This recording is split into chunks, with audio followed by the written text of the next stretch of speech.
Ahí puse a grabar. Bien, gracias. Hola, profe. ¿Qué tal? Buenas tardes. ¿Se ve bien Bueno. la pantalla que estoy compartiendo? ¿Se ve usted, profe? Sí, se ve No, hay otra perfecto. que dice Héctor. Sí, se ve bien. Ahora ya está. Está como otro usuario.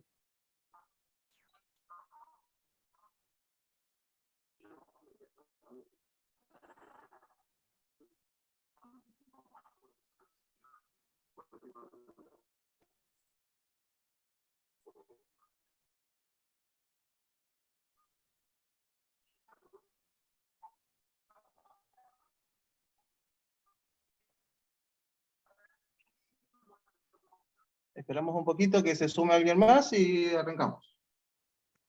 Bueno, profe, buenas tardes. Chao, buenas tardes. ¿Han visto algo de los apuntes que ya había subido a Classroom?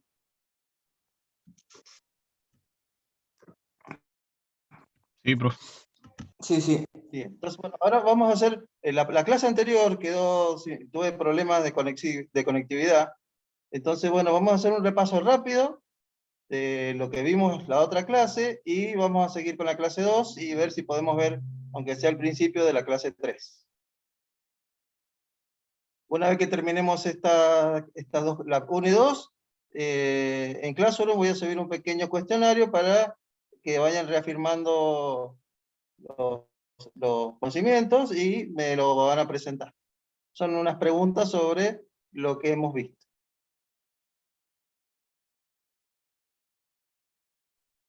Bien, antes de iniciar, consulto a ver si hay alguna duda de lo que vimos la clase pasada, o quedó muy complicado por lo que no teníamos video.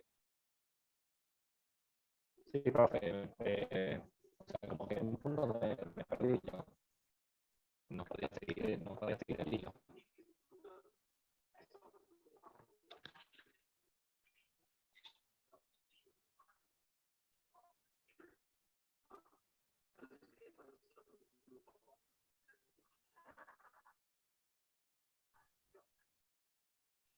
¿Me escuchas, profe? Ahí se escucha, sí, diga. No, lo que decía, que en mi caso sí me costó un poco seguir el hilo por no tener una guía o el documento. Pero no, con lo No, que te pido que me lo vimos, repitas porque se entrecorta. Dice, profe, que le costó porque no Sí. tenía una guía o el documento. Bien, sí, las guías están subidas en el Classroom como clase 1 y consta de 2 partes. Claro, él le dice que la clase pasada. la clase pasada, cuando usted hablaba, me costaba seguir el hilo por el tema de que no teníamos la guía. Pero ahora después le di la guía y sí, no hay problema. Ay, caray, se entrecorta todo. A ver Ahí, si alguien me lo traduce. ahí me escucha. No, se entrecorta, Se muy te muy escucha entrecortado. como El profesor se le escucha mal. distorsionado, sí, al Facundo. Ahí me escucha, profe. Ahí Sí, sí, se ahora mejoró, sí. se mejoró. Mira mejor.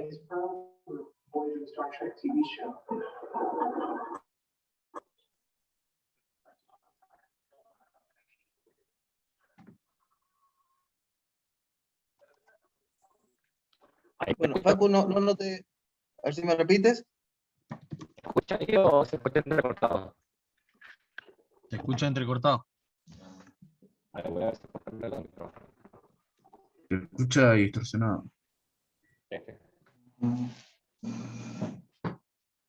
Capaz que si te salí y volví a entrar en Zoom, ahí se O mejora el reconectar audio. también puede ser al micrófono. Sí, vos sabés que el micrófono me ha pasado también. Recién por un momento se te arregló, pero ahora se te volvió a joder. Ahí. Hola, profe, buenas tardes. Una consulta. Bien. ¿Los apuntes son los que envió al grupo de WhatsApp? Sí, y yo les envié la invitación para que se unan a Classroom, donde están repetidos nuevamente todos, y es donde vamos a subir los trabajos prácticos. Ah, ok, gracias. Sí, yo Bueno, acabo de ingresar al Classroom, profe. Ahí lo estoy mirando a los Ah. puntos. Bien. Bueno, entonces vamos a hacer un repaso de lo que hemos visto. Lo vamos a empezar prácticamente como si fuera de nuevo. Entonces, bueno, la materia son los sistemas operativos, son los sistemas operativos que están en la actualidad, y vamos a ver un pequeño detalle de los sistemas operativos a través de la historia. Pero en principio lo que vamos a ver es Windows, en las versiones más modernas, Windows 10, y vamos a ver Linux en las distintas distribuciones. Vamos a ver dos en particular, en realidad que es una sola, porque se basa en Ubuntu. Ubuntu es en una distribución de Linux, y vamos a ver una que lo que utiliza es otro tipo de interfase, pero está basado en Ubuntu, que se llama Xubuntu. Entonces, eso es lo que vamos a ver en detalle. Si ustedes necesitan algún Linux, alguna distribución o algún sabor de Linux, lo podemos analizar, pero en principio son todos muy parecidos, son todos de código abierto, y cada uno utilizará en la medida de lo que necesite la distribución necesaria. Es decir, en Linux tenemos distintas distribuciones en función de lo que vamos a utilizar. Si nosotros nos dedicamos a la parte gráfica o a la parte de ingeniería, vamos a tener distintas distribuciones con distintas herramientas que nos va a proporcionar Linux. Todas esas herramientas son gratuitas, con algunas limitaciones, justamente debido a que es gratuita. Entonces, todo lo que se va avanzando en un software es en base a lo que va aportando los distintos usuarios. Es decir, como no hay un fin de lucro detrás, a veces las distribuciones son un poco elementales, pero en general cumplen con los objetivos de tener un software estable, de buena calidad, pero siempre va a tener algunas limitaciones con respecto a un software donde han invertido miles de horas hombre y millones de dólares para que salga un buen software. ¿Se entiende? Entonces, arrancamos. En la computadora moderna, lo que tenemos es el hardware. Ese hardware nosotros de alguna manera lo tenemos que hacer que sea operativo, es decir, que nos sirva para lo que nosotros necesitamos trabajar. En nuestra vida profesional va a ser, si soy analista o si soy programador, la herramienta principal es la computadora. Entonces, para que esto funcione, lo que yo tengo que tener es un sistema operativo. El sistema operativo, en principio, es un software que fue desarrollado exclusivamente como sistema operativo. Va a tener una interacción total con el hardware, de tal manera de que nuestro trabajo sea lo más estable y agradable a la vista para que podamos utilizar nuestra computadora. Es decir, el sistema operativo se va a encargar de darnos una interfase de usuario que sea muy agradable. Por eso, en el caso de Linux, vamos a ir buscando el que más se nos adecue. En el caso de Windows, vamos a poder personalizarlo, lo mismo que en el caso de Mac OS. Es decir, el sistema operativo se va a encargar de administrar todos los componentes de manera tal que nosotros nos independicemos del hardware. ¿Cuál es la idea? La idea es que si yo voy a mover un archivo o voy a hacer cualquier trabajo en la computadora, me independizo del hardware. Es decir, si yo tengo una máquina que tiene un procesador del tipo i9, de última generación, o tengo una computadora mucho más modesta, con un procesador más viejo, a los ojos del usuario, lo único que puedo tal vez ver es alguna diferencia en la velocidad, pero generalmente se va a presentar de la misma manera, independientemente de nuestro hardware. ¿Se entiende? Sí, Sí, profesor. Sí, profe, sí. Sí, profe, se entiende Sí. bien. Bueno, ¿en qué idiomas está escrito los sistemas operativos? Los desarrolladores, cuando se encaminan a un sistema operativo, utilizan múltiples lenguajes. Es decir, podemos arrancar con un assembler. Assembler es un lenguaje de bajo nivel que nos da un gran dominio del hardware, pero es bastante tedioso porque estamos prácticamente escribiendo en código de máquina. Después hay desarrolladores que han hecho cosas en C, cosas en Python, cosas en Java, cosas en C++. Es decir, tenemos distintos lenguajes que van conformando el sistema operativo. Este sistema operativo, a los ojos del usuario, es un Windows, es un Mac OS o es un Linux. Es decir, también nos independizamos del lenguaje con que fue construido. Entonces, podemos tener distintos lenguajes que se superponen, que hacen distintas cosas dentro del sistema operativo, y que lo que tienen es el control de nuestro hardware. Entonces, bien, vamos a lo que decía el apunte. ¿Qué es lo que es el sistema operativo? Entonces, primero, el sistema operativo fundamentalmente es un software. ¿Qué es lo que hace? Administra y controla todas las actividades y los recursos de la computadora. ¿A qué le llamamos lo que serían las actividades? Las actividades serían todos los procesos que nosotros vamos a correr en nuestro sistema operativo. Es decir, si yo voy a abrir un Word, eso sería una actividad, y los recursos sería cómo va a administrar todos los tiempos del procesador, lo que sería la memoria, y lo que serían los distintos sistemas de almacenamiento. Entonces, es decir, el sistema operativo de una computadora moderna comprende todo aquel software que me permite funcionar como tal.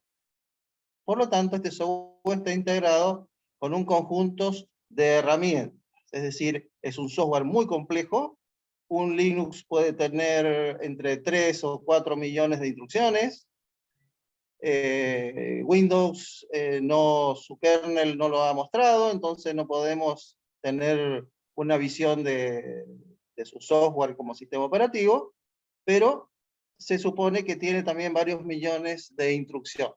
Entonces, este gran software va, a su vez, subdivididos en administradores de memoria, administradores de software, controladores de entrada y salida, controladores de distintos dispositivos periféricos, que serían los dispositivos que nosotros tenemos conectados externamente a nuestra computadora, y en principal es el administrador de los procesos.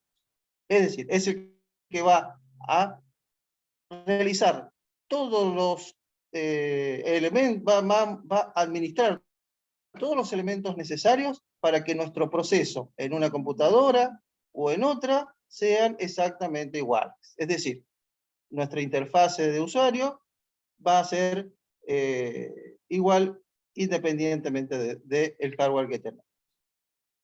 Además, lo que hace es coordinar las distintas partes del sistema de la computadora. Es decir, sirve como mediación entre el software de aplicación, a ver, interpretemos, software del sistema operativo, software de aplicación y el hardware de la computadora.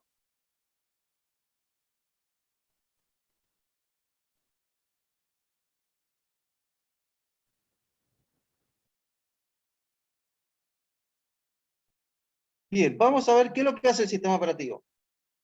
Los programas lo que hacen es trabajar apenas nosotros encendemos el equipo, es decir, es el encargado de gestionar lo que es el hardware, desde los niveles más básicos, y además permite la interacción con el usuario y posibilita que el aparato cumpla todas sus funciones. Bien, hemos visto las cosas que es lo que realiza el sistema operativo. No sé si tienen alguna duda, si lo vieron en los apuntes.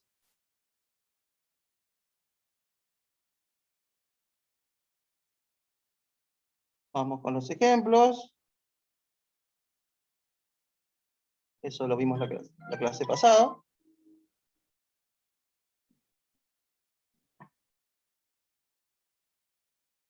Bien, entonces, hacemos un pequeño repaso. Bueno, profe. Bien, entonces vamos a concretamente, ¿qué es lo que puede realizar un sistema operativo? Entonces, el sistema operativo es la única pieza de software que ejecuta los programas, o corremos los programas. En realidad, la palabra correcta es ejecutar un programa, y se encarga de todo lo demás para que nosotros tengamos una interfase limpia y podamos concentrarnos en nuestro trabajo. Es decir, si nosotros abrimos un Word, nuestro sistema operativo va a realizar un sinnúmero de operaciones, de uso de controladores, va a tener que tomar distintos lugares de donde tengo almacenado cosas que he visto antes, de tal manera que se nos presente un software limpio. Todo eso lo hace sin intervención del usuario. Es decir, nos está presentando solamente la aplicación para que podamos concentrarnos en nuestro trabajo. Si tenemos múltiples programas, los podemos ejecutar en el mismo tiempo. Entonces, el sistema operativo lo que va a darle a las aplicaciones un orden y una prioridad para que se ejecuten y no tengan conflicto entre ellos. De tal manera, el sistema operativo va a tener el control independiente de cada uno de los programas que se están ejecutando simultáneamente. En los inicios de la computación, cuando se diseñó y se vendió por primera vez el software de OS, ese software no tenía la posibilidad de poder ejecutar al mismo tiempo varios programas. Entonces teníamos un programa de sistema operativo que solamente podía ejecutar una aplicación por vez. Luego, cuando se empezaron a hacer otras, pasaron de OS a Windows, y se empezó a tener el concepto de multitarea y de múltiples programas en una misma computadora. Bien, otra cosa concreta que realiza el sistema operativo es que gestiona el intercambio con la memoria interna entre las múltiples aplicaciones. Recuerden, nosotros cuando corremos o ejecutamos un software, el sistema operativo lo que va a hacer es ir guardando en forma temporal en la memoria RAM partes del programa y distintos elementos que le den la posibilidad de hacer una recuperación en el caso de alguna falla. Ese intercambio de memoria lo hace exclusivamente el sistema operativo y lo realiza en combinación con nuestro procesador. Es decir, va a tener el control del procesador para que vaya guardando en esa memoria las distintas partes esenciales de nuestro software para que no estén almacenadas definitivamente, sino que estén almacenadas de forma temporal. De esa manera podemos ejecutar las aplicaciones mucho más rápido y sin ningún tipo de demora. Otro elemento que realiza el sistema operativo, que también es muy concreto, nos da un estado de cada aplicación al usuario. Es decir, si tenemos algún error que se ha podido producir, el sistema operativo lo primero que va a tratar es de arreglarlo en los bajos niveles. O sea, los sistemas operativos tienen gran cantidad de instrucciones que son para detectar errores y tratar de solucionar los errores sin que se dé cuenta el operador. Es decir, va a tomar los más bajos niveles, ya muy cerca del hardware, y va a tratar de arreglarlos. Si por algún motivo no se pueden arreglar, en ese momento va a empezar a darnos ventanas que nos dan una información de que ha habido un error. Por ejemplo, si nosotros tenemos un pendrive que está defectuoso, va a tratar de repararlo en background, es decir, sin que nosotros nos demos cuenta. si no lo puede reparar o no puede tener acceso a la información que nosotros le hemos pedido, va a intentarlo varias veces y luego nos va a dar un mensaje de error, que generalmente es una ventana, nos da un código de error, es decir, podemos en algún momento hacer un seguimiento de los distintos errores, eso lo vamos a ver más adelante, donde los sistemas operativos guardan todos los procesos y todas las cosas que ha realizado el sistema operativo, de tal manera que podamos hacer un seguimiento de los distintos errores. Bien, y por último, hay equipos que lo que hacen es un procesamiento en paralelo. Entonces, el sistema operativo lo que tiene que hacer es manejar la forma en que se va a dividir el programa para que se ejecute en más de un procesador a la vez. Hay aplicaciones en red, por ejemplo, sistemas contables, donde distintos usuarios están guardando información en un mismo programa, están usando las distintas partes del programa todas en paralelo. Entonces, nuestro sistema operativo, en ese caso, va a utilizar todos los elementos que han sido diseñados por los programadores para trabajar en red, y va a dividir el programa para que se ejecute en más de un procesador a la vez. ¿Se entiende? Sí, profe, se entiende. Y generalmente, profe, todos los sistemas operativos actúan de la misma manera como usted viene explicando, ¿no? La mayoría. Todos los sistemas operativos funcionan con la misma metodología. Cada uno lo que le ha dado es una impronta de su marca, ya sea Windows o Mac OS, utilizan distintas formas de guardar los archivos, ya lo vamos a ver que los sistemas de archivos difieren de un sistema operativo a otro, es decir, no guardan la información de la misma manera, pero con respecto al hardware, todos funcionan de la misma manera. Es decir, yo tengo un disco duro, ese disco duro va a tener un driver, ese driver va a ser de acuerdo a mi sistema operativo. No puedo utilizar un driver de Mac OS o de Linux en Windows. ¿Se entiende? Entonces, los distintos fabricantes de dispositivos para computadora han elaborado distintos drivers para los distintos sistemas operativos que tenemos en la actualidad.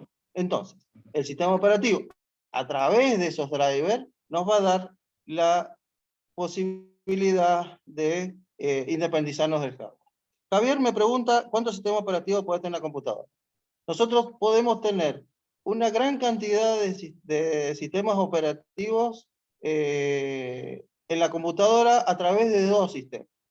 Podemos tener 4, 5, 10 sistemas operativos instalados en la computadora, o podemos usar una máquina virtual para, a través de un sistema operativo base, como por ejemplo Windows, poder ejecutar distintos sistemas operativos, pero de forma virtual.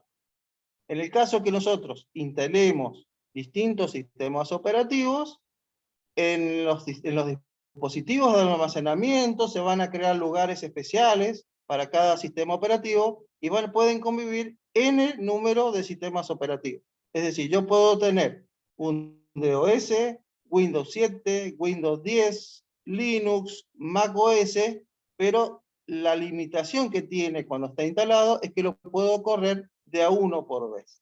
Es decir, yo arranco la computadora, le designo qué sistema de operativo voy a utilizar dentro de la lista que me va a dar, y la computadora va a integrar a su hardware ese sistema operativo y vamos a poder manejarlo totalmente.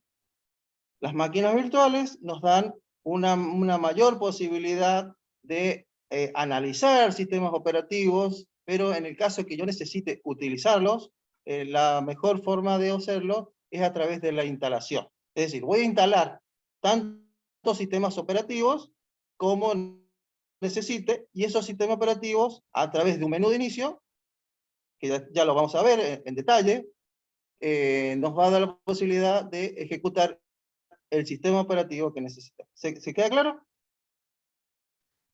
Queda claro. Bien. Sí, profe. También podemos ejecutar, podemos instalar también Android en una computadora. ¿Afecta en algo la velocidad, profe? ¿Profe, afecta algo en la velocidad el tener varios sistemas operativos instalados? Bien, a ver, vamos a la velocidad. Cuando nosotros instalamos un sistema operativo, vamos a utilizar todos los recursos de la computadora para ese sistema operativo. Por lo tanto, va a depender la complejidad del sistema operativo. No es lo mismo correr un Windows 7 que un Windows 10. El Windows 10 necesita muchos más recursos, pero en principio vamos a utilizar todos los que nos dé nuestra computadora. En el caso de las máquinas virtuales, sí empieza a ser importante la velocidad. ¿Por qué? Porque nosotros lo estamos haciendo a través de un sistema operativo base. Quiere decir, si nosotros tenemos Linux y ponemos una máquina virtual para poder correr Windows, el sistema operativo base va a utilizar sus recursos y se le van a sumar todos los recursos que utilice el nuevo sistema operativo. Por lo tanto, lo más probable es que sea mucho más lento que si estuviera instalado. ¿Se entiende? Sí, profe. Sí, profe, Bien. perfecto. Entonces, Sí, profe. ¿qué yo les aconsejo? Si ustedes van a probar un sistema operativo, es instalarlo en forma virtual.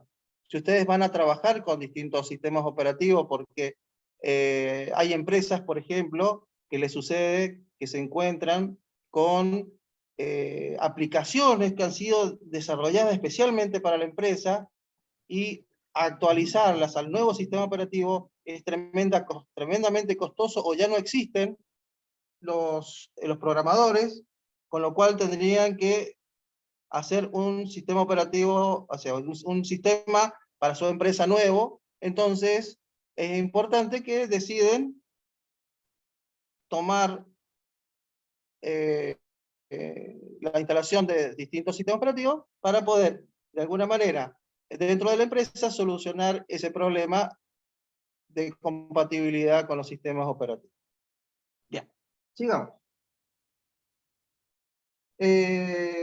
Donde también es importante los sistemas operativos, en todo lo que hay toda una serie de elementos en el caso de los juegos. Los juegos es un caso muy especial para los sistemas operativos, porque el juego moderno lo que hace es utilizar gran cantidad de hardware, gran cantidad de recursos, y le exige muchísimo a nuestro sistema operativo.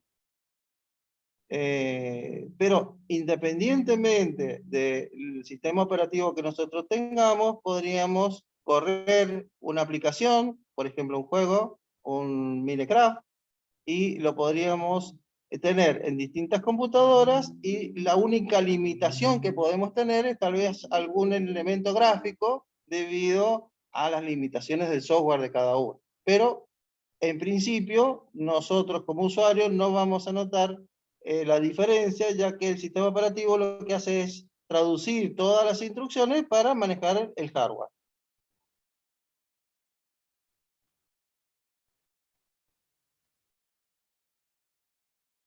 Bien, vamos entonces a la historia de los sistemas operativos. En la época de los 50, nace el primer sistema operativo para los ordenadores. Ese sistema pertenecía a IBM, pero ya existían en los años 40, no bajo el concepto de sistema operativo, pero sí los primeros estudios de cómo a través de elementos electrónicos poder hacer gran cantidad de cálculos. A ver, por ejemplo, en la Segunda Guerra Mundial, todos los cálculos balísticos, es decir, si nosotros necesitábamos que una bomba cayera en cierto lugar, teníamos que tener gran cantidad de cálculos para poder llevar a cabo esa tarea. Entonces, empezaron a hacer distintos programas de cálculos para poder predecir dónde iba a caer, y en función de eso darle el ángulo de balística al proyectil que nosotros íbamos a enviar. Entonces, con toda esa información y toda esa experiencia, IBM en los 50 hace un primer sistema operativo para ordenadores. Ese sistema operativo eran muy básicos, y en los 60 ya empieza a haber una revolución debido a que aparece un sistema operativo que es Unix. Unix fue desarrollado por una empresa de telecomunicaciones que era AT&T, es prácticamente la base de los sistemas operativos de hoy en día. O sea, utilizamos conceptos de los años 60 actualizados a nuestro día. Ese era realmente, ya era un sistema operativo. En los años 70 también empiezan las empresas a descubrir que podíamos, como usuarios comunes, acceder a ordenadores personales. Tengan en cuenta que en los años 60 las máquinas eran tremendamente grandes, tremendamente costosas, y los que lo utilizaban era en general toda la parte de investigación y los bancos que tenían la capacidad monetaria para poder utilizar esos elementos. Entonces, en los años 70 empiezan a salir ordenadores personales y los fabricantes se dan cuenta que había un potencial cliente de miles de millones de personas. Entonces, empiezan a aparecer distintos desarrollos de software para poder hacer funcionar esos hardware que se empezaban a producir. Junto con ello, empiezan a aparecer los lenguajes de programación. Es decir, distintas empresas encontraron que necesitaban crear nuevos lenguajes para poder resolver los desafíos que aparecían en la computación. Aparecieron lenguajes como Fortran, después aparecieron lenguajes como Pascal y lenguajes como lo que era el Assembly. Bien, en los 80 nacen los sistemas operativos que nosotros conocemos. Apareció el MS-2 junto con macOS. MS-2 tuvo un gran auge y lo que hizo fue definir una forma de trabajar de los sistemas operativos que nos dio que los usuarios comunes pudiéramos acceder a una computadora. En esos años 80 aparece también lo que es Windows, que fue una revolución en lo que serían los sistemas operativos. En los 90 nace Linux como un sistema operativo que lo que hace es cambiar el paradigma del sistema operativo. Es decir, nos provee un sistema operativo gratuito, abierto, que cualquier usuario con los conocimientos necesarios de programación podía modificarlo para poder utilizarlo y elaborar un sistema operativo nuevo. En la actualidad hay desarrolladores que se dedican a modificar Linux y hacer aplicaciones y unas modificaciones fabulosas de lo que es el sistema operativo de código abierto. ¿Alguna duda? No, profe. No, profe. ¿Alguna pregunta? No. Lo van viendo cómo el hombre va incorporando la computación a través de los años. Fíjense que todo aparece con los grandes desafíos de la guerra, y nosotros en este momento estamos obteniendo los resultados en la parte de la que sería la parte de paz.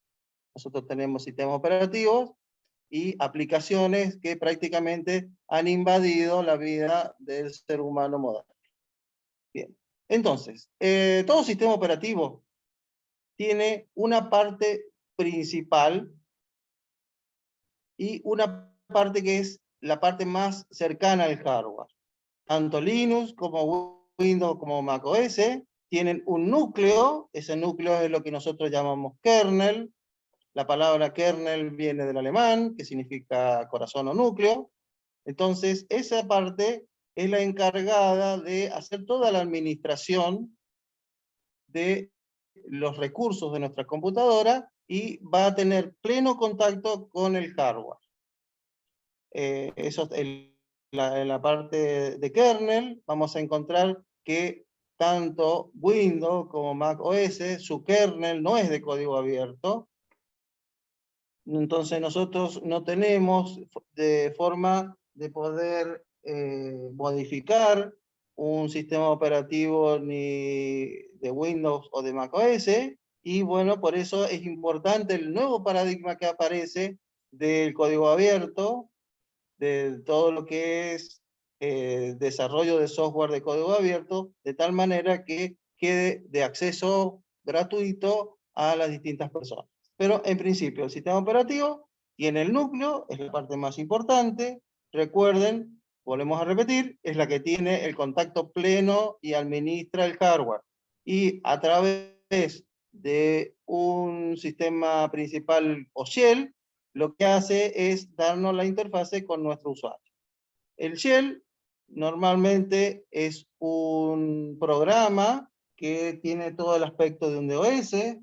En la clase me preguntaron que si era la consola. Sí, en realidad sí es la consola, y esa consola nos da la posibilidad de acceder a los distintos comandos de nuestro sistema operativo y nos independizamos de la parte gráfica.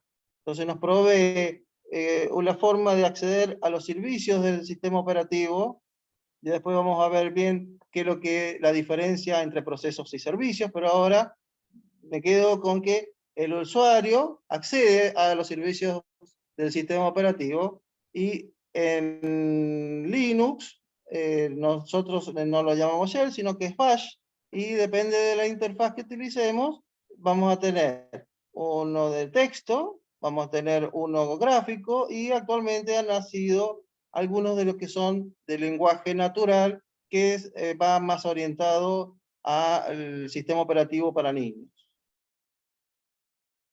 Entonces, ¿qué es lo que es el PowerShell? PowerShell, volvemos a repetir, es una parte de nuestro sistema operativo, es un software que fue creado hace muchísimos años. El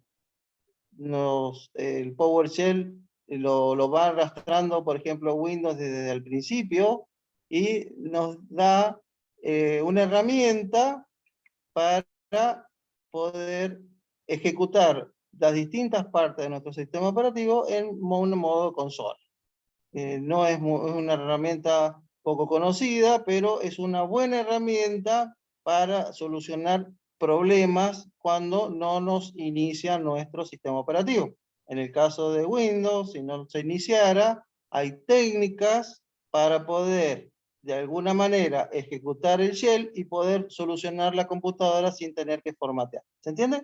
Eso es importante el concepto.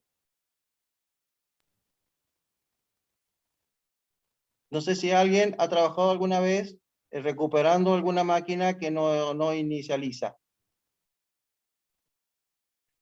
No, de eso no, profe, pero No. al PowerShell, que sería el CMD, ¿no es cierto?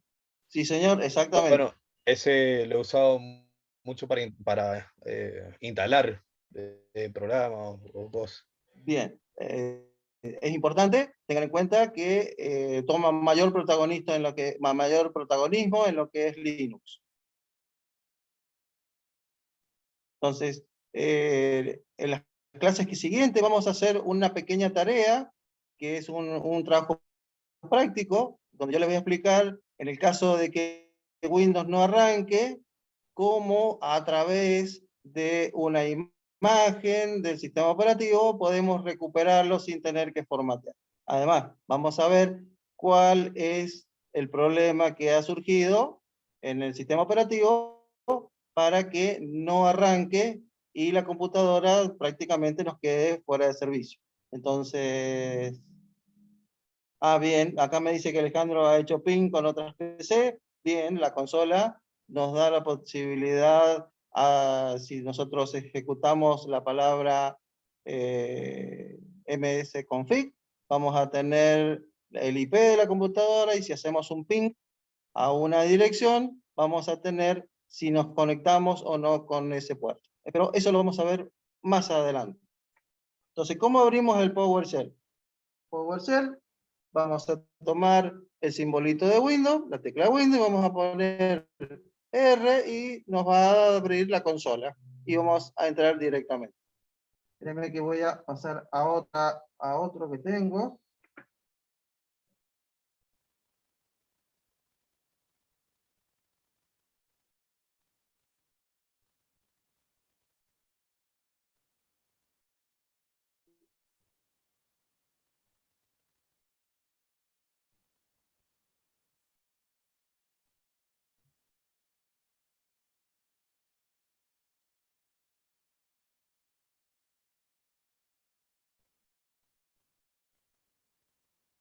Bien, en los apuntes que tienen ustedes, vamos a ver lo que sería el kernel o núcleo de nuestro sistema operativo.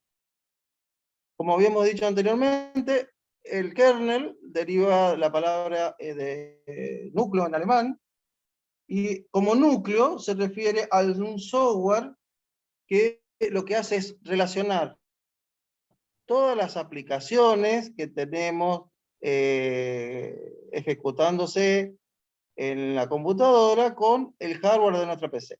Las órdenes del kernel son únicas e interactúan directamente con los componentes físicos del ordenador, como lo que es el procesador, la memoria RAM o los discos duros, y están expresamente diseñados para no dañar estos elementos. ¿Cómo lo hace? A través de los drivers. Recuerden, los fabricantes de las distintas partes de la computadora, como puede ser un disco duro, nos permitirían utilizar un software de driver que lo que hace es interactuar con nuestro kernel de tal manera de que el sistema operativo a través del núcleo pueda realizar todas las tareas con ese dispositivo sin que se dañe los elementos. Es decir, se encarga de realizar una comunicación segura con ese dispositivo, ya sea externo o interno, como puede ser la memoria RAM. Las instrucciones del kernel también son las encargadas de asignar los recursos a cada proceso. En ese caso, el kernel lo que va a hacer es interactuar con el procesador, de tal manera de que éste pueda tomar decisiones y prioridades y pueda administrar los recursos del sistema.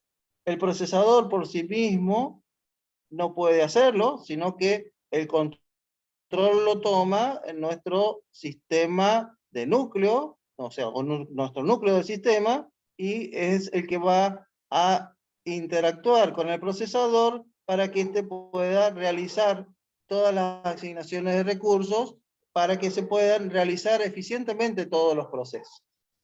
Un ejemplo, si nosotros estamos utilizando una aplicación que hace un uso demasiado intensivo de la memoria, es decir, si nos llena la memoria RAM, el sistema operativo va a encontrar que esa memoria no puede utilizar más recursos y va a utilizar un sistema que es el de llenar parte de nuestro sistema, de nuestro sistema de almacenamiento en el disco duro, y lo va a utilizar como una RAM de muy baja velocidad, pero nosotros vamos a notar una reducción de velocidad de procesamiento, pero no se nos va a detener nuestra aplicación. ¿Se entiende? Entonces el kernel, como capa primera de software, tenemos los drivers, y entonces va a controlar todos los componentes del hardware, desde la pantalla, desde el mouse y el teclado, hasta los dispositivos más complejos que podamos conectar a nuestra computadora. ¿Qué funciones tiene el kernel? En principio es la administración de la memoria, que es lo que estábamos tratando de explicarle, para que los programas y procesos en ejecución no tengan ningún problema y nuestro sistema operativo pueda encargarse de crear y destruir programas o procesos. Es decir, nosotros cuando abrimos un proceso, vamos a abrir, por ejemplo, un Word, y luego tiene que, cuando nosotros lo cerramos, va a tener que destruir procesos. Es decir, no solamente es cerrar la aplicación, sino que va a tener que detener múltiples elementos que estaban funcionando, que lo que hacían era controlar las distintas partes del hardware, y que además las tenía en forma coordinada, y va a tener que ir cerrando esos procesos, destruyendo los procesos, para que nuestra aplicación quede fuera de servicio y nos dé la posibilidad de correr alguna otra sin ningún problema. Otro elemento que tiene es la administración del tiempo del procesador. No sé si ustedes lo vieron en la arquitectura de la computadora, que el procesador, cuando está en funcionamiento, no puede ejecutar múltiples acciones, sino que lo va a hacer a través de las interrupciones. Esas interrupciones van a ser en función de ciertas prioridades, y esas prioridades nos va a dar un tiempo de procesador. Justamente el kernel va a interactuar con el procesador para que en función de que nosotros estemos ejecutando, se vayan dando y asignando las prioridades para que el procesador pueda ejecutar todas las aplicaciones en lo que nosotros veríamos como en tiempo real, pero en realidad el procesador va haciendo las instrucciones de a una. Entonces, otra parte que hace el kernel es la comunicación entre los programas que solicitan recursos de hardware. Es decir, si el programa necesita utilizar un archivo que está en un sistema de almacenamiento, como podría ser un pendrive, el núcleo es el que se va a encargar de que esa solicitud sea ejecutada y sea llevada a la aplicación. Otra es, en función de todo lo que hemos visto, es gestionar todas las aplicaciones que vamos a ejecutar en nuestra computadora. Y bien, entonces, hacemos un repaso. Las funciones más importantes es el uso de memoria. Otra parte muy importante es la gestión del sistema de archivos, es decir, dónde voy a guardar la información, cómo la voy a organizar y cómo la voy a tener de forma segura para poder utilizarla nuevamente y además que nuestro sistema operativo sepa dónde tiene cada cosa guardada. Entonces, si nosotros tenemos un archivo dentro de un disco duro, nuestro sistema operativo, a través del núcleo, va a saber toda la ruta que tiene que hacer para poder obtener ese archivo, independientemente del hardware. Tengan en cuenta que independientemente del tamaño que tenga el disco duro, y además independientemente de la tecnología que tenga el disco duro, porque el disco duro puede ser un disco duro convencional o podría ser uno de estado sólido, y a los ojos del usuario no vamos a notar ninguna diferencia en el uso de ese archivo que está dentro del disco duro. ¿Se entiende? Sí, se entiende, profe. Bien. Sí. Bien, ¿alguna pregunta sobre el kernel? Por el momento no. Bien, entonces, seguimos. Hay varios tipos de kernel. No solo cada sistema operativo, tengan en cuenta que ha sido hecho por distintos desarrolladores con distintas concepciones de negocio, y por último tenemos una concepción de gratuito. Entonces, utilizan distintos tipos de núcleo. Entonces, lo que hacen es facilitarnos el uso del hardware y la independencia de nuestro sistema operativo del hardware. Entonces tenemos los núcleos monolíticos, que lo que hace es facilitar la abstracción del hardware, es decir, nos independizamos del hardware, y lo que hace es darnos más potencia y variedad en el uso de nuestros recursos. Entonces, el kernel de Linux es monolítico. Es mucho más complejo que otros tipos. El kernel de Linux es de código abierto, por lo tanto, cualquiera puede hacer las modificaciones que quiera. Esto permite que tengamos distintas distribuciones de Linux. Es decir, podemos tener como Linux como un helado, y que es la base, y después podemos tener los distintos gustos de software de acuerdo a la tarea que vamos a realizar. Después tenemos lo que serían los micronúcleos. Son nuestro kernel está dividido en distintos, como software principal está dividido en subsoftware, que lo que nos dan es poder de alguna manera procesar distintos elementos, y lo que están orientados a lo que serían los servidores. Entonces, de esa manera podemos atender distintos usuarios o múltiples usuarios con una mayor funcionalidad. Entonces, los micronúcleos están orientados a las aplicaciones llamadas de servidores. Entonces, Tengan en cuenta que cuando nosotros vamos a montar un servidor, generalmente vamos a utilizar un sistema operativo que es una distribución de nuestro sistema operativo especial para servidores. Tiene distintas herramientas complementarias para que nuestro servidor funcione efectivamente y podamos atender múltiples usuarios. Otro tipo de núcleo es el núcleo híbrido. Es decir, tenemos un kernel con un microkernel y tenemos un kernel del tipo monolítico. Entonces, lo que obtenemos es un kernel del tipo híbrido.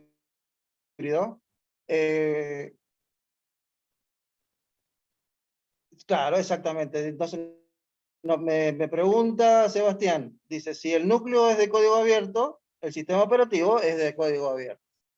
Windows y Mac OS utilizan un núcleo híbrido, son muy parecidos a los micronúcleos puros, entonces nos dan gran posibilidad de trabajo en red,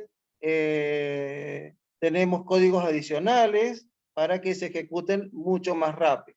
Pero nos encontramos que tanto Windows como Mac OS, el núcleo es totalmente hermético, no tenemos control sobre él y no sabemos cómo está hecho y no sabemos si en algún momento lo van a liberar. Hay algunos elementos que se van filtrando, pero en principio no podríamos nosotros desarrollar un Windows, o sea, nuestra versión de Windows, sino lo que vamos a tener es una modificación del aspecto, pero no del núcleo. Y por último, tenemos lo que serían los exonúcleos. Esos exonúcleos se utilizan para la funcionalidad de lo que serían bibliotecas de acceso directo o casi directo de hardware. En realidad son utilizados en la industria y no son utilizados por ningún sistema operativo comercial, solamente lo nombramos porque existen también sistemas operativos que utilizan un kernel del tipo de los exonúcleos. Entonces, fíjense que tengo un kernel y tengo unas ciertas librerías para interactuar con el software. Volvemos a hablar del shell, pero ahora lo estamos viendo desde el punto de vista del kernel. Fíjense que lo que vamos a hacer con nuestro shell es interactuar, fíjense, directamente con el kernel, con las aplicaciones y con el usuario. Entonces, esta aplicación lo que nos permite es interactuar con el ordenador a través de una interfase sencilla, de texto plano, y se supone que es la forma más básica que vamos a interactuar en el sistema operativo. Es importante que cuando escribimos las órdenes en el shell, estamos en un nivel muy cercano al kernel, por lo tanto vamos a recoger información prácticamente directa del núcleo. Por lo tanto, justamente una de las aplicaciones más importantes del shell es solucionar problemas cuando nuestro sistema operativo no inicializa. Es decir, si nosotros tenemos un sistema operativo de tipo Windows, por algún motivo, supóngase, se apagó, se cortó la energía y el sistema operativo perdió algunos archivos o se dañó algún archivo que está utilizando, tengan en cuenta que el sistema operativo está interactuando con los distintos software, esos software están guardados en forma de archivo y ese archivo se puede dañar. Entonces, un archivo dañado daría que cuando nuestro sistema operativo va a utilizar la información que debería estar en ese elemento de software, no lo encuentre o esté dañado y por lo tanto no pueda seguir el procesamiento y nos dé una pantalla azul o nos diga que no puede inicializar el sistema operativo. Es decir, esta herramienta es muy importante y ya lo vamos a ver en un ejemplo para poder solucionar los problemas en los distintos sistemas operativos. Tengan en cuenta que si tenemos un Linux es muy poco probable que, a no ser que lo dañemos intencionalmente, tenga problemas como Windows al arranque.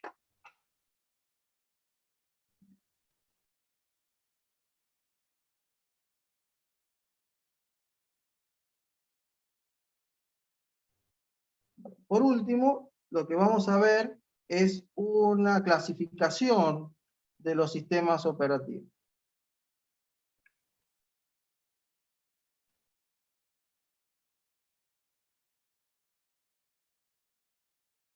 ¿Se ve la pantalla? Se ve todo negro, profe. ¿Se ve todo negro? Pero vamos a volver a compartir. Hay una superpuesta, había por eso.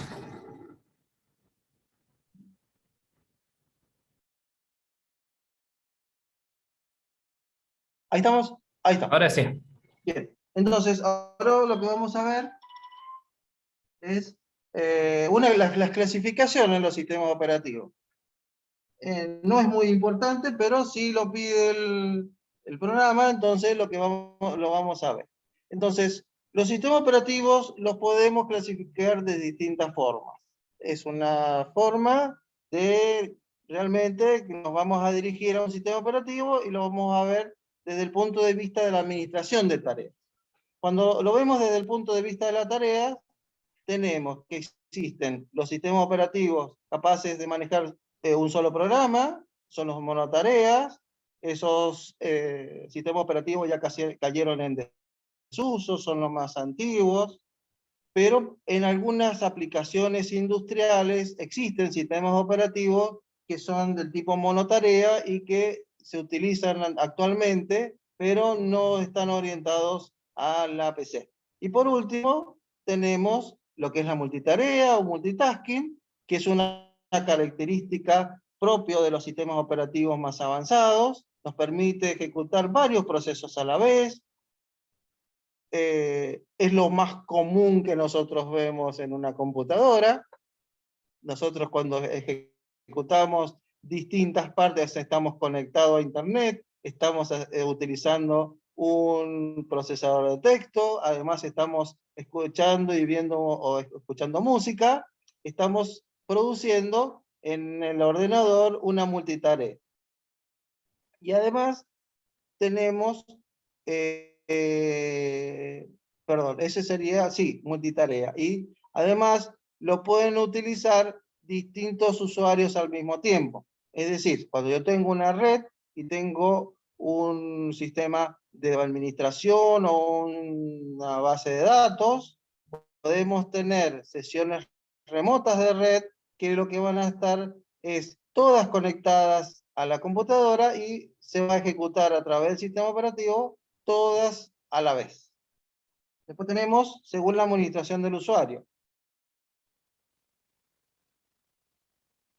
Tenemos, así como teníamos una monotarea, tenemos un monousuario, es decir, puede responder a un usuario a la vez.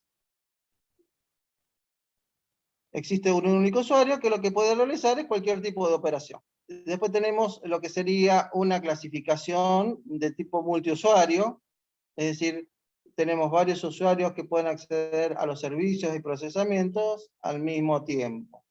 Sería un equivalente al multiproceso, pero está orientado al usuario. Es decir, a través de la red, los distintos usuarios van a utilizar los mismos recursos, ya sea memoria, programa, procesador, hasta impresoras, escáner, entre otros.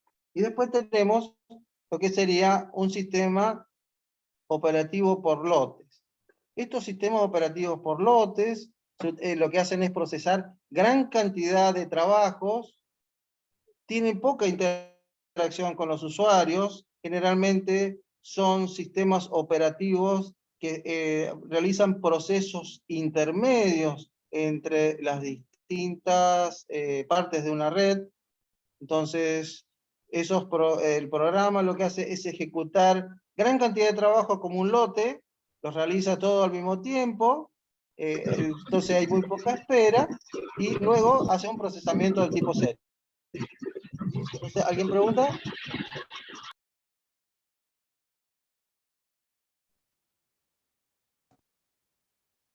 Bien. Y por último tenemos sistemas operativos en tiempo real. Los sistemas operativos en tiempo real son en los cuales no tiene mucha importancia el usuario, sino que lo que tiene es el proceso. Por lo general están utilizados como subpartes de un proceso y funcionan en el momento que se requiera. Entonces, en estos entornos hay una gran cantidad de sucesos. Supóngase un sistema operativo que está tomando información de una red y que lo que está haciendo es administrar todos los procesos de conexiones entre las redes. Ese lo está haciendo un sistema operativo del tipo de tiempo real. Y por último tenemos uno de lo que sería multitarea. El sistema operativo multitarea es lo que nosotros conocemos en Windows, es decir, ejecutamos varios trabajos activos en el mismo tiempo. Esto trae como resultado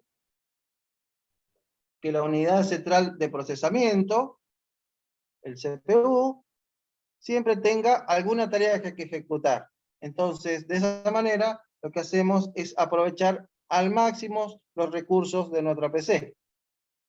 Entonces, el objetivo es tener varias tareas en la memoria principal, de manera que cada uno esté usando el procesador. Entonces, el procesador va a responder a cada aplicación, y además puede involucrar varias máquinas en una unidad central de proceso. Bien, ¿qué otro tema podemos ver? Bien, sistemas como Unix o el Windows soportan multitarea. Eso es una parte muy común. Nosotros estamos acostumbrados a utilizar sistemas operativos del tipo multitarea. Después tenemos sistemas operativos de tiempo compartido.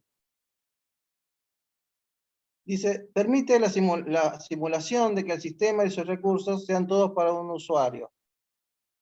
Entonces, el usuario hace una petición a la computadora, esta la procesa tan pronto como es posible, y la respuesta aparecerá en la terminal del usuario. Este tipo de procesamiento se utiliza en redes. Entonces los principales recursos del sistema son continuamente utilizados entre los distintos o diversos usuarios, dando a cada usuario la ilusión de que el sistema es dedicado para sí mismo. Entonces, si nosotros tenemos una red donde estamos haciendo uso de un programa en particular, lo que va a hacer el sistema operativo es utilizar el tipo de tiempo compartido para que cada usuario en realidad lo que vea es como si tuviera la computadora dedicada para él mismo.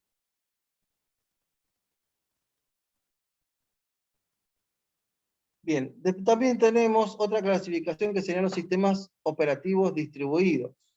Estos nos permiten distribuir los trabajos o tareas entre un conjunto de procesadores. Grandes servidores, los desarrolladores de hardware han logrado que nosotros tengamos procesadores que tienen distintos núcleos. Es decir, podemos tener de 4 núcleos, de 2 núcleos, 8 núcleos.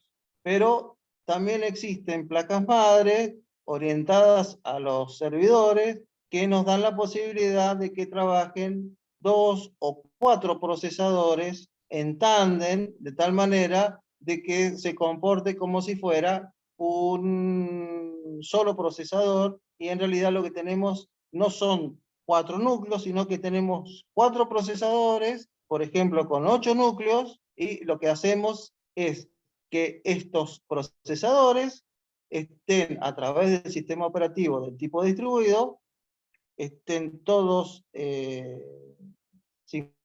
sincronizados, de tal manera de que los accesos a los procesadores sean todos muy similares y el sistema nos dé la posibilidad de producir ya tanto multitarea como un servidor para miles de usuarios.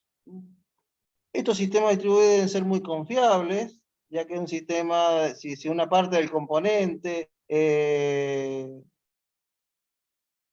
falla, tenemos la posibilidad a través del sistema operativo que otro componente sea capaz de reemplazarlo. Es decir, si nosotros tenemos un procesador que empieza a fallar, el sistema operativo va a encontrar que esa parte del hardware no está respondiendo al sistema operativo y puede relocalizar toda la información a otro procesador de tal manera de que nuestro sistema completo entre hardware y sistema operativo para servidor sea muy confiable.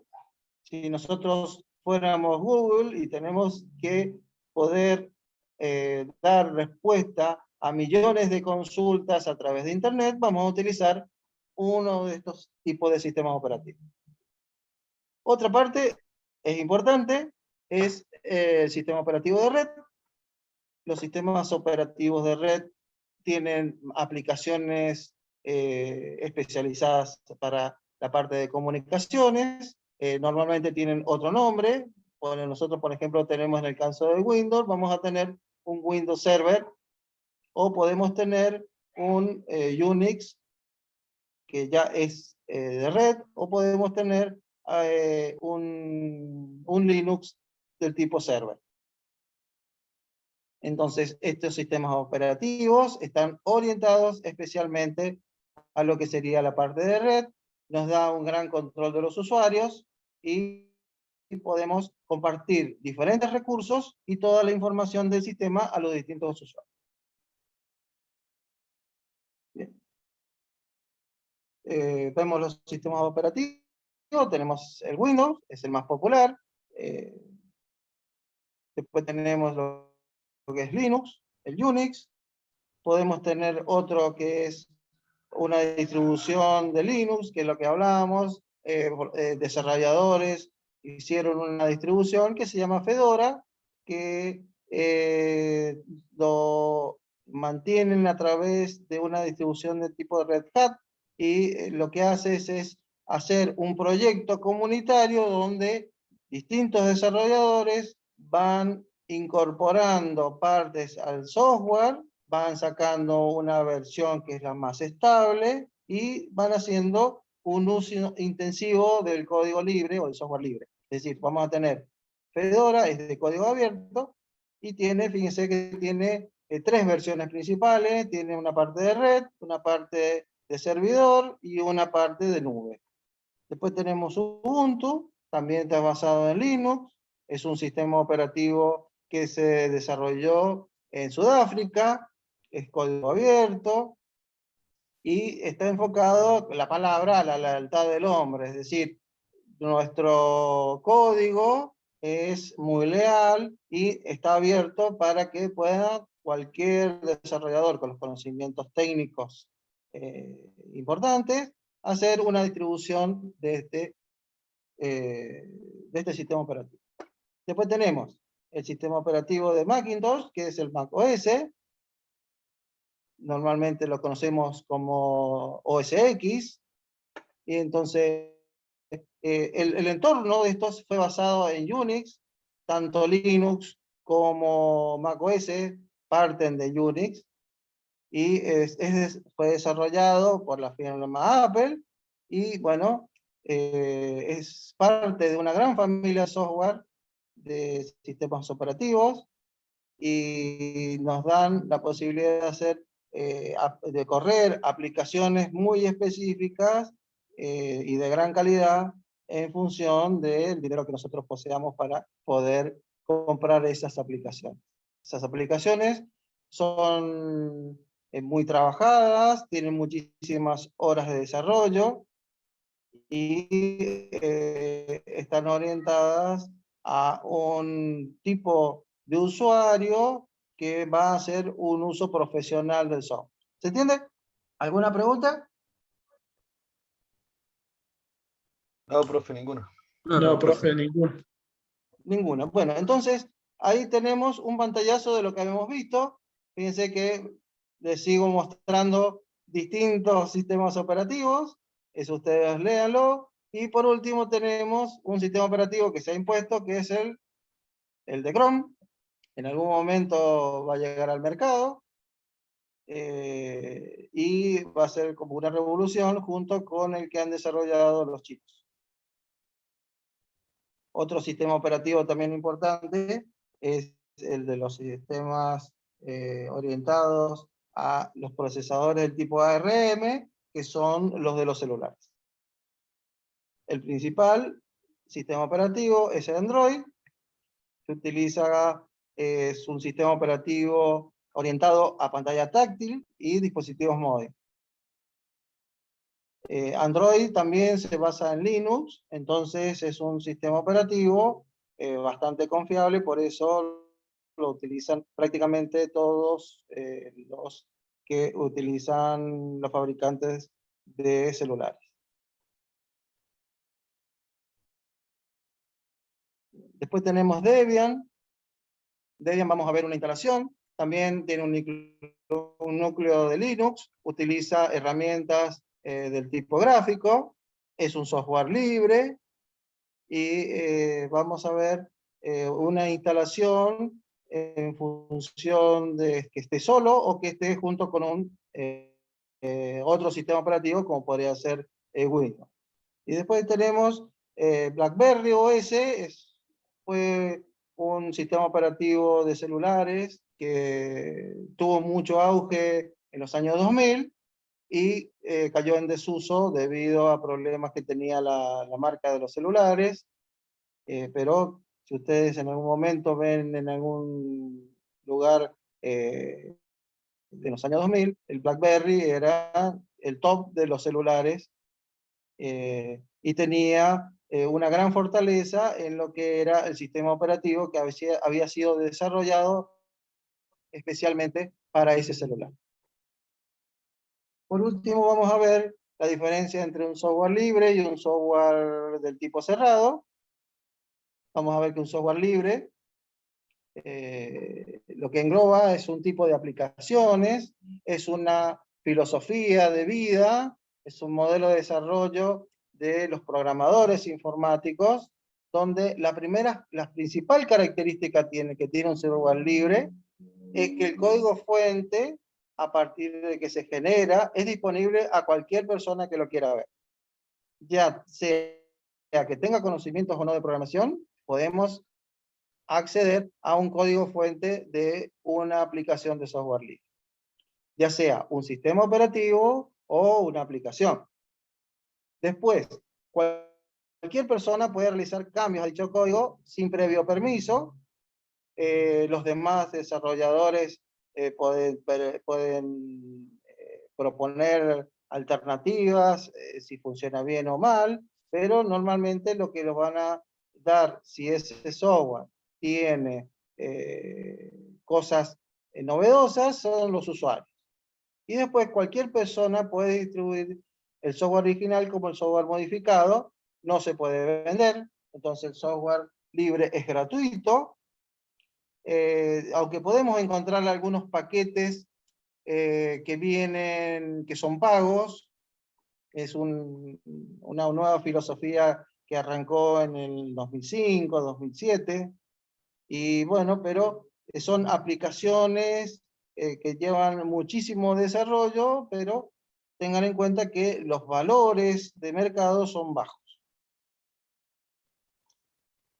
Lo más importante del software libre es lo que llamamos la comunidad de software libre, donde vamos a tener una gran cantidad de desarrolladores que todos trabajan bajo la misma filosofía, que es que todo software esté disponible para cualquier persona.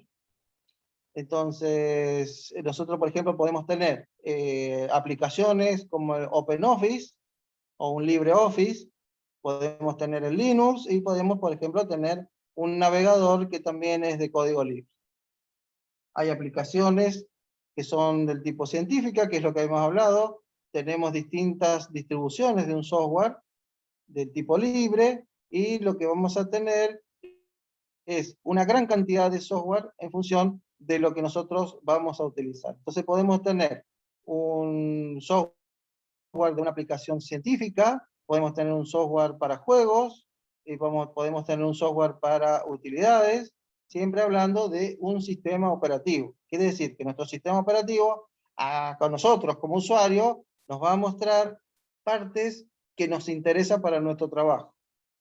No tanto como modificación del software, sino como parte integrada del software. Es decir, esa aplicación está integrada al sistema operativo. ¿Alguna pregunta? No, nada, profe. Bien. Estamos por acá, terminado. Todo lo que yo les he mostrado está en Classroom y ha sido subido a WhatsApp. Ya en la próxima clase vamos a seguir con la misma temática. Y bueno, la próxima clase vamos a tener un pequeño, no evaluación, sino vamos a hacer un trabajo práctico para ver más o menos los conocimientos. Por lo tanto, les sugiero que lo lean de tal manera de que si surge una duda, la podamos ver. Entonces, bueno, hasta acá estamos. Será hasta la Bueno, próxima. profe. Disculpen Profe, que tenga buen fin de semana. Bien, disculpen la clase anterior que se complicó todo. Y ahora, bueno, vamos a tratar de que todas las Salió clases de día sean ahora. igual. ¿Está? ¿Se entiende? Bueno, profe. Muchísimas Bueno, profe, gracias. Sí, no hay problema. Gracias, profe. Hasta luego. Nos vemos, profe. Hasta Hasta luego. Gracias.